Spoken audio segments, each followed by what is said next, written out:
नमस्कार. Healthy life या YouTube चॅनलवर आपणा सर्वांचं खूप खूप स्वागत. तुम्हाला असं वाटतं का की तुम्हाला सतत थकवा येतो आहे, तुमचं अंग दुखत आहे, तुमचं मन शांत नाही आणि मूड स्विंगसुद्धा होत आहेत आणि रिपोर्ट सगळे नॉर्मल आहेत, पण तरीही हा त्रास कायम आहे? तर कदाचित तुमच्या शरीरामध्ये व्हिटॅमिन डीची कमतरता असू शकते. आजकाल 10पैकी 7 लोकांमध्ये व्हिटॅमिन डीची कमी आहे आणि त्यांना हे माहितीही नसतं. म्हणून आपण आज हा विषय सखोल रीतीने समजून घेणार आहोत. त्यामध्ये व्हिटॅमिन डी म्हणजे काय, शरीरात व्हिटॅमिन डीचं काय काम आहे, आपल्याला ती लक्षणं का ओळखता येत नाहीत आणि सर्वात महत्त्वाचं म्हणजे नैसर्गिकरित्या व्हिटॅमिन डी आपण कसं मिळवायचं. आता व्हिटॅमिन डी म्हणजे काय?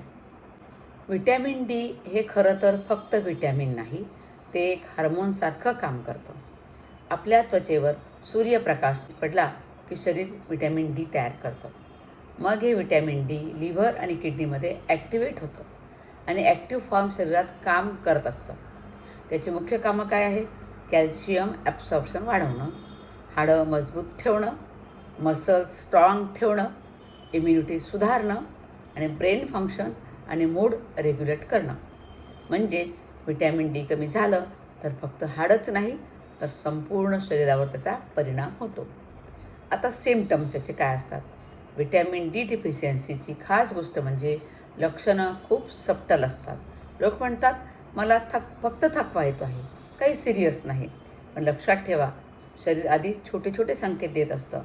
त्याचे कॉमन सिम्पटम्स आहेत सतत थकवा, अंगदुखी, सांधेदुखी, पाठदुखी, मसल विकनेस आणि हिडन सिम्पटम्स असतात केस गळणं, मूड स्विंग्स होणं, डिप्रेशन किंवा अँक्झायटी, नीट झोप न लागणं आणि इम्युनिटीशी संबंधित लक्षणं असतात वारंवार सर्दी खोकला होणं, कुठलंही इन्फेक्शन पटकन होणं.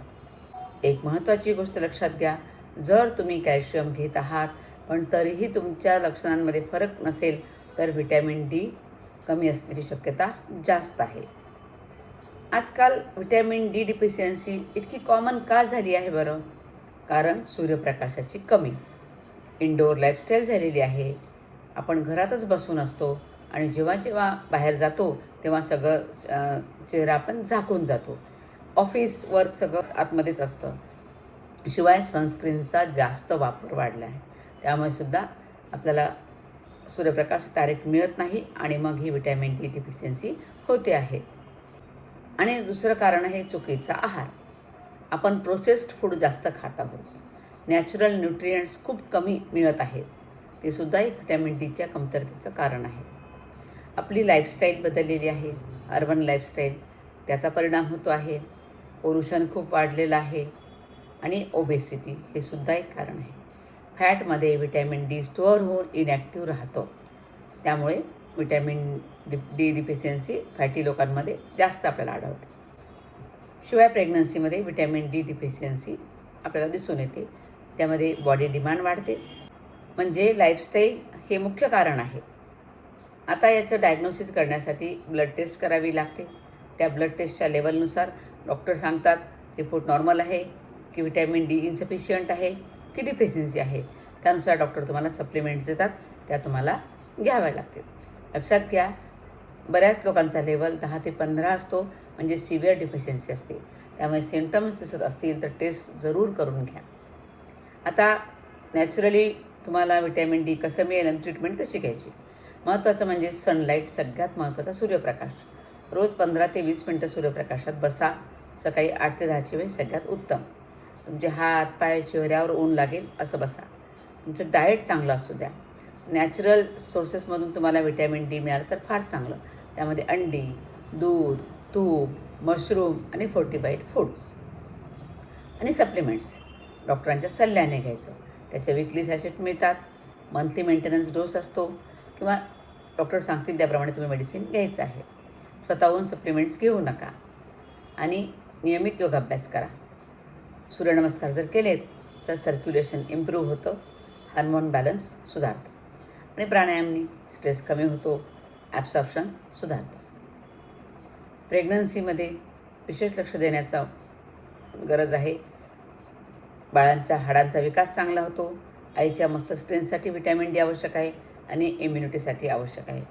प्रेग्नन्सीमध्ये व्हिटॅमिन डी डिफिशियन्सी असेल तर लो बर्थ वेट, कमजोरी म्हणजेच अशक्तपणा आणि क्रॅम्प्स अशी लक्षणं दिसू शकतात.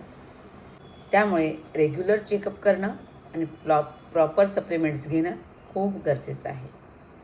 व्हिटॅमिन डी डिफिशियन्सी ही सायलेंट असले तरी परिणाम खूप मोठे आहेत. म्हणून रोज सूर्यप्रकाशात बसा, शरीराचे सिग्नल्स इग्नोर करू नका आणि गरज असेल तर टेस्ट करून घ्या. लक्षात ठेवा, सूर्यप्रकाश हा सर्वात स्वस्त आणि प्रभावी औषध आहे. आपल्या आरोग्याची काळजी घ्या. आणि हा व्हिडिओ आपल्याला आवडला असेल तर हा व्हिडिओ लाईक करा, शेअर करा आणि कमेंटसुद्धा करा. आणि तुम्ही या चॅनलवर जर नवीन असाल तर हे चॅनल जरूर सबस्क्राईब करा. धन्यवाद.